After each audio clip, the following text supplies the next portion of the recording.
नमस्कार, मैं रूपक महागणाधिपति गणेश के एक नए एपिसोड में आपका हार्दिक स्वागत करता हूं। नमस्कार, मैं अपेक्षा और श्री गणेश को खोजते हुए भारत के एक नए प्रदेश रंग रंगीले राजस्थान में आप सभी का स्वागत करती हूँ। और आज हम बात करेंगे जयपुर के सुप्रसिद्ध मोती डोंगरी गणेश मंदिर की और जानेंगे गणपति बैलगाड़ी से मोती डोंगरी की तलहटी में कैसे पहुंचे। और साथ ही जानेंगे विश्व के एकमात्र बिना सूंड वाले गणपति के बारे में जो अपने बाल रूप में विराजमान हैं। तो चलिए सबसे पहले चलते हैं राजस्थान की राजधानी जयपुर के प्रसिद्ध मंदिर मोती डोंगरी की ओर और श्री गणेश करते हैं उस श्रृंखला के एक नए अंक का जिसका नाम है महागणाधिपति गणेश। आदि अनादि संस्कृति की विजय यात्रा।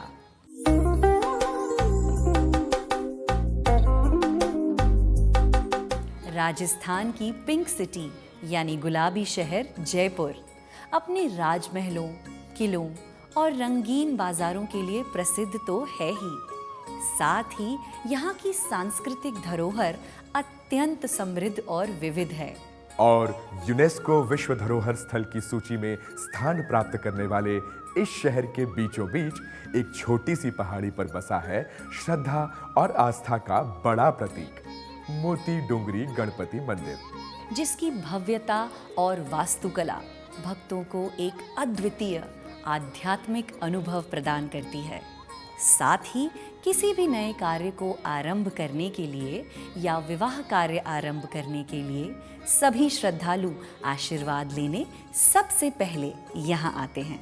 ये मंदिर जितना भव्य है उतना ही रहस्यों और भक्तिपूर्ण कथाओं से भरा है, जहाँ एक मोती सी पहाड़ी पर विराजित हैं हमारे विघ्नहर्ता श्री गणेश।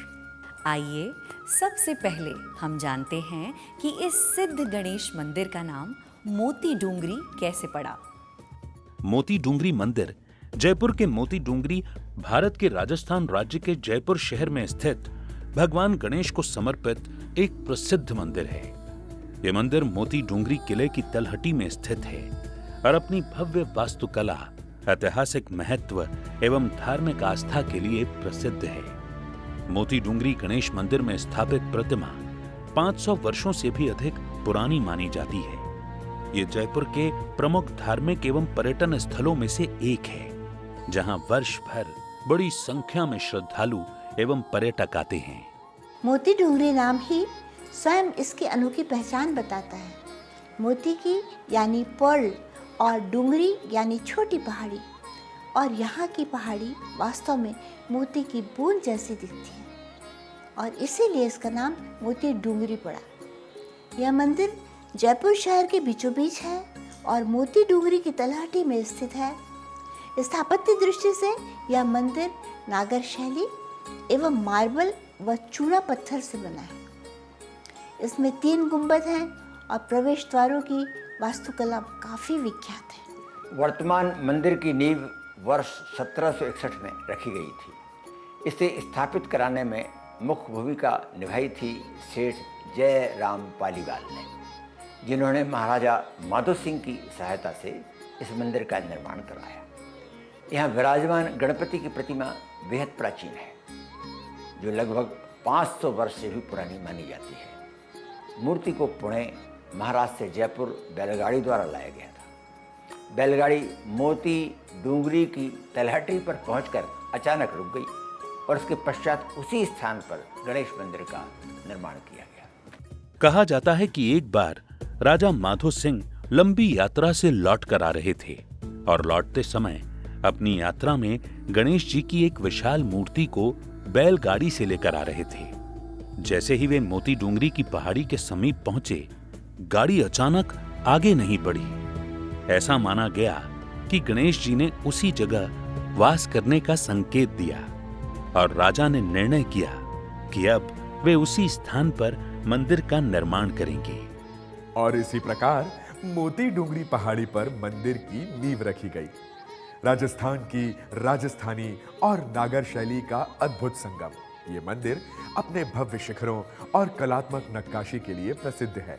जिसमें सफेद संगमरमर से बने मंदिर का आंगन भक्तों की भीड़ और भक्ति गीतों से सदा गूंजता रहता है। रूपक, कितना अद्भुत इतिहास है ना इस मंदिर का, जो बताता है कि यहाँ भी गणपति ने स्वयं अपना वाहन रोककर अपना स्थान चुना और इस तरह मंदिर को एक और चर्चित नाम दिया, वाहन रुकना। गणपति की विराजमान कथा कुछ इस प्रकार से है। जैसा कहा गया, मूर्ति को पहले महाराष्ट्र से लाया गया, फिर जब उसे जयपुर लाया गया तो वहाँ से बैलगाड़ी आगे नहीं बढ़ी और उस समय यह माना गया कि स्वयं भगवान श्री गणेश ने यह भूमि अपनी स्वेच्छा से चयन की। मंदिर की नींव उसी स्थान पर पड़ी जहाँ गाड़ी रुकी। यही गणेश जी की लीला मानी जाती है। यही कारण है कि मोती डूंगरी इस मंदिर का स्थान बना। इस घटना को भक्तगण आज भी वाहन रुकना नाम से याद करते हैं, जिसे एक दिव्य संकेत माना जाता है। महत्वपूर्ण तथ्य यह है कि मंदिर निर्माण सिर्फ 4 महीने में पूरा हुआ। मंदिर निर्माण के दौरान महंत शिव नारायण नामक पुरोहित ने धार्मिक मार्गदर्शन दिया।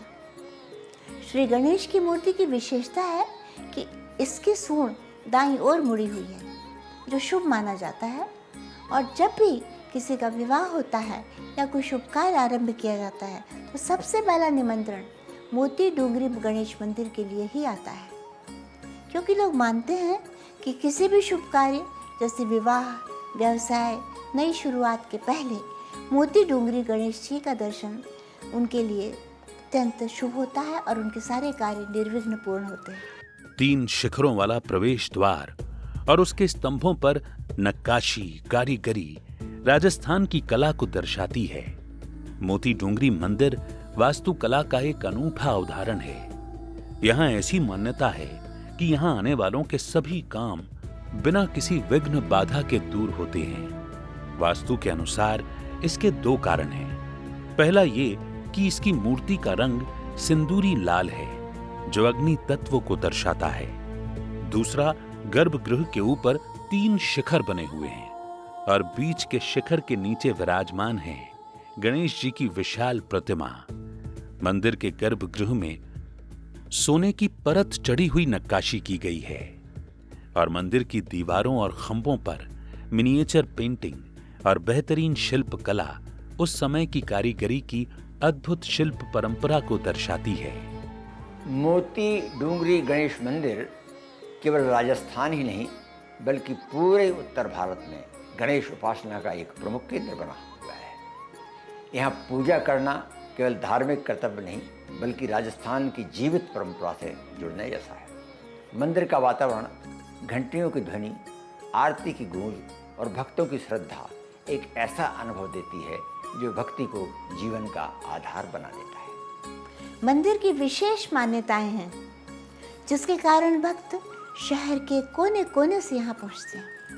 विवाह का पहला निमंत्रण पत्र श्री गणेश जी को ही दिया जाता है और साथ ही ऐसे लोगों का ये मानना है कि नई गाड़ी खरीदने के तुरंत बाद सबसे पहले इस मंदिर में लाकर पूजा करनी चाहिए।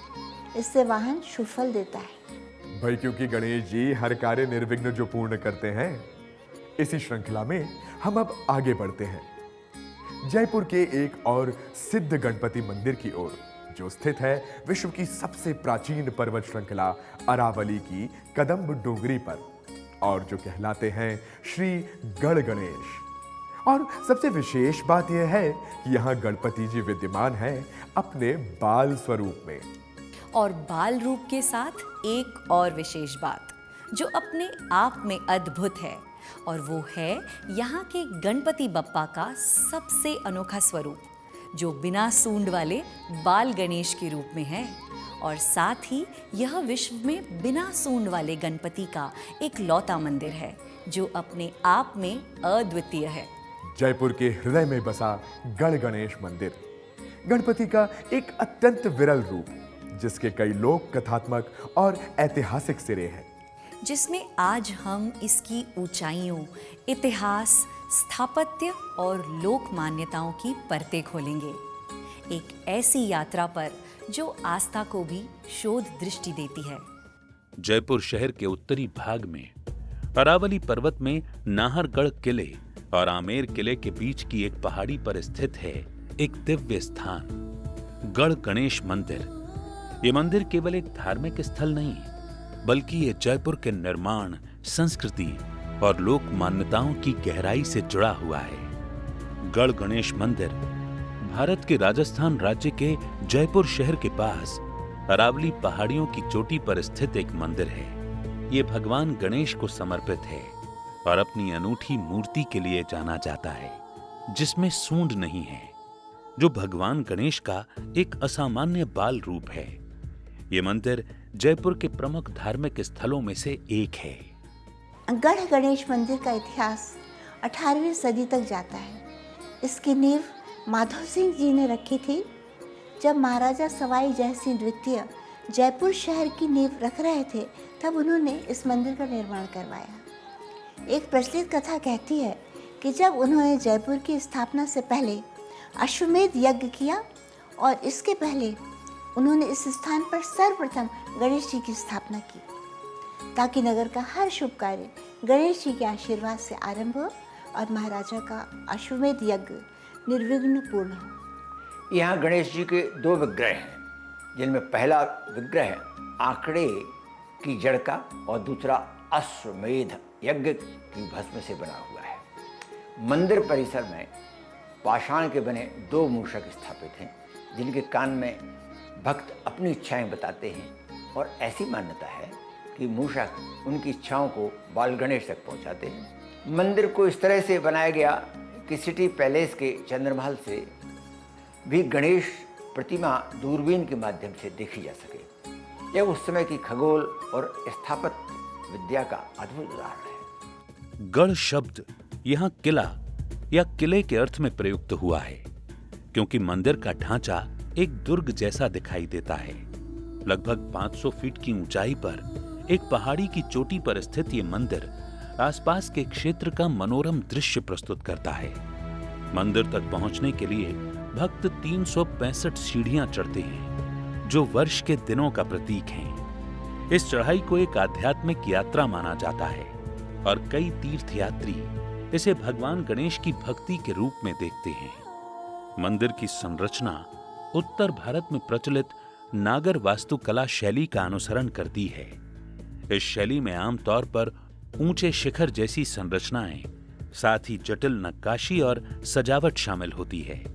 यहाँ आने वाले श्रद्धालु अपनी मनोकामना पूरी करने के लिए गणेश मंदिर परिसर की परिक्रमा भी करते हैं। रूपक, गढ़ गणेश मंदिर की एक विशेष मान्यता है कि लगातार 7 बुधवार तक गणेश जी के दर्शन करने से और परिक्रमा लगाने से यहाँ हर मनोकामना पूरी होती है। 100% सच है अपेक्षा। कुछ भक्त केवल मंदिर के चारों ओर ही नहीं, बल्कि पूरी पहाड़ी यानी गढ़ क्षेत्र के चारों ओर घूमकर भी परिक्रमा करते हैं। यह परिक्रमा लगभग 2-3 किलोमीटर तक होती है और इसे महापरिक्रमा कहा जाता है। गढ़ गणेश मंदिर की परिक्रमा सामान्य मंदिरों की तुलना में थोड़ी विशेष होती है, क्योंकि मंदिर एक ऊंची पहाड़ी पर बना है और इसका परिसर बहुत विस्तृत है। यह परिक्रमा लगभग 2-3 किलोमीटर तक की होती है और इसे महापरिक्रमा कहा जाता है। इसे विशेष रूप से गणेश चतुर्थी, संकट चतुर्थी और भाद्रपद मास में किया जाता है।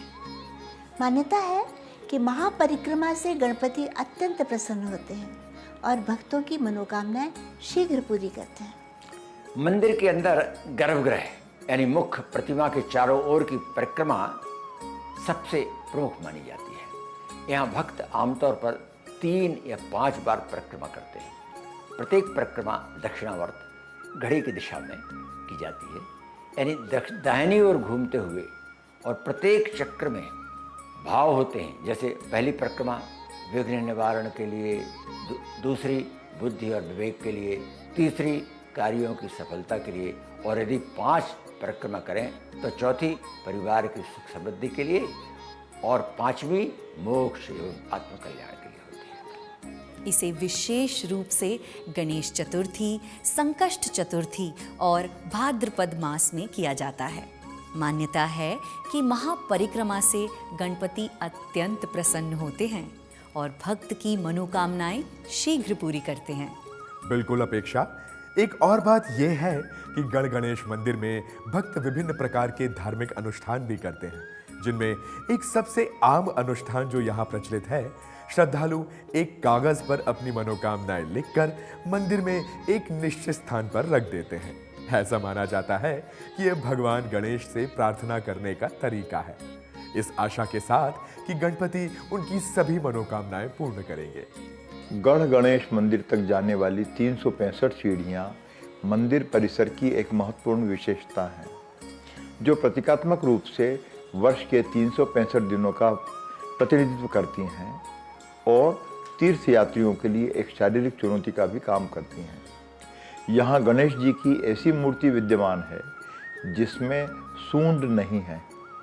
भगवान गणेश का यह रूप दुर्लभ है क्योंकि ज़्यादातर प्रतिमाओं में सूंड होती है। स्थानीय परंपरा के अनुसार मूर्ति को इस अनोखे रूप में इसलिए गढ़ा गया होगा ताकि देवता की शक्ति और दिव्य उपस्थिति को एक अलग रूप में दर्शाया जा सके। जयपुर की मोती डूंगरी की ऊंचाई हो या गढ़ गणेश की पहाड़ी की शांति, दोनों ही स्थान हमें यह सिखाते हैं कि जीवन की हर यात्रा तब ही सफल होगी जब उसका पहला कदम पूरी श्रद्धा और विश्वास के साथ रखा जाए। गणेश जी सिर्फ विघ्न हरता ही नहीं, बल्कि वे हर नई शुरुआत के संरक्षक हैं। वे हमें सिखाते हैं कि यदि मन में विश्वास हो और कदम में नम्रता, तो कोई राह कठिन नहीं रहती। आज इस यात्रा में हमने जाना मोती डूंगरी और गढ़ गणेश मंदिर का इतिहास और इनकी अनोखी विशेषताएं और वह भक्ति जो इसे हर युग में जीवित रखे हुए है। यह मंदिर केवल ईंट पत्थरों से नहीं बने हैं, बल्कि यह विश्वास, परंपरा और श्रद्धा से गढ़े गए हैं। यह वही स्थान है जहां भगवान गणेश न केवल विघ्नहर्ता के रूप में विराजमान हैं, बल्कि हर नए आरंभ के साक्षी बनते हैं।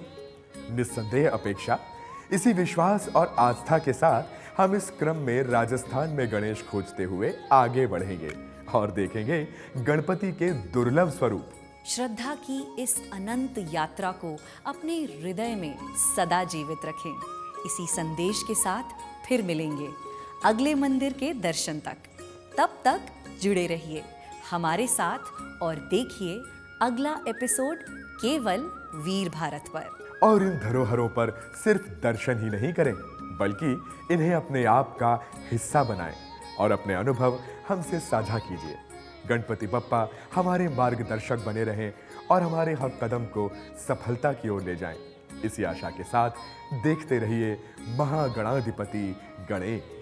आदि अनादि संस्कृति की विजय यात्रा। अभी के लिए नमस्कार।